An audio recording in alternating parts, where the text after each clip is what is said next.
sinusob at niransak ng mga Indonesian ang ilang bahay ng mga politiko. Winasak nila ang mga luxury car at tinangay ang mga mamahaling gamit. Ang ugat niyan, korupsyon sa gobyerno. Narito ang Frontline News Abroad. Puwersahan ng pinasok ng mga Wala man lang Indonesian kasawa-sawa ang tong bahay topic ng na ilang balita miyembro sa ng akin na to. parliament. Puro na Isa lang na riyan corruption si ang MP puta. Ahmad Saroni. Kabilang sa pinuntrihan ng publiko ang luxury cars na pag-aari ng politiko.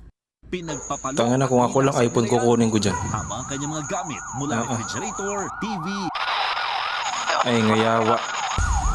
Hindi bababa sa 19 ang nasawi sa nangyayaring riot ngayon sa bansang Nepal. Ha?